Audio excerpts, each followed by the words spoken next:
Breaking news mga lods, Justin Brownlee dumating na sa Pilipinas para muling pangunahan ang Gilas Pilipinas.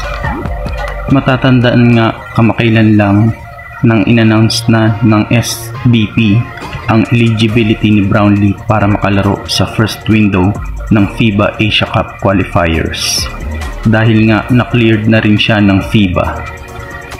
Napabuti nga ang naging desisyon ni Justin Brownlee kung saan hindi muna siya naglaro sa kahit anumang basketball league after ng ginawang issue ng China sa kanya, kung saan napanalunan nga natin ang gintong medalya sa 19th Asian Game nung nakaraang Oktubre 2023 na pinangunahan ni Justin Brownlee.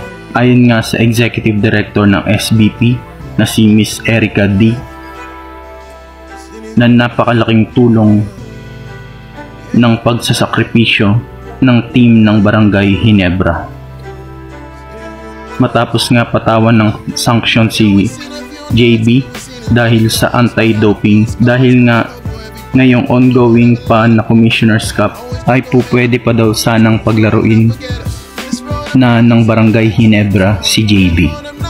Ngunit pinili na rin ng Ginebra Management sa pakikipagtulungan na rin ng SBP na magboluntaryo na lang na hindi muna maglaro si Brownlee, na napakaganda namang naging resulta dahil ito nga nakabalik na si JB.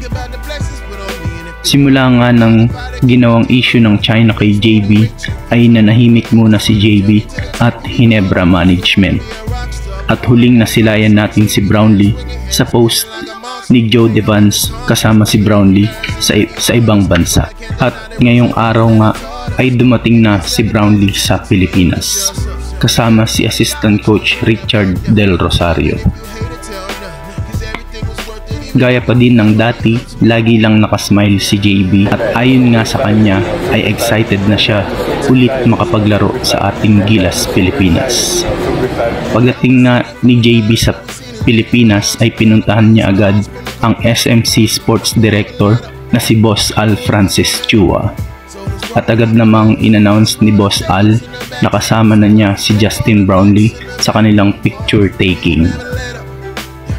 Ilang araw na nga lang ang inaantay at muling sasabak ang Gilas Pilipinas para paghandaan ang kanilang laban sa FIBA Asia Cup qualifiers first window.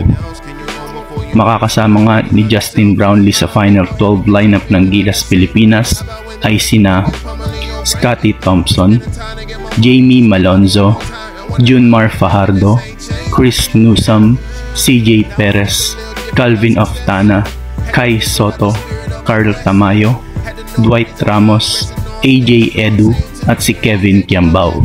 Itong darating na February 22, unang lalaban ng ating Gilas Pilipinas. Kontra yan sa Hong Kong. February 25 naman ang kanilang ikalawang pagsabak. Kontra naman yan sa Chinese Taipei na gaganapin dito mismo sa Pilipinas sa PhilSports Arena.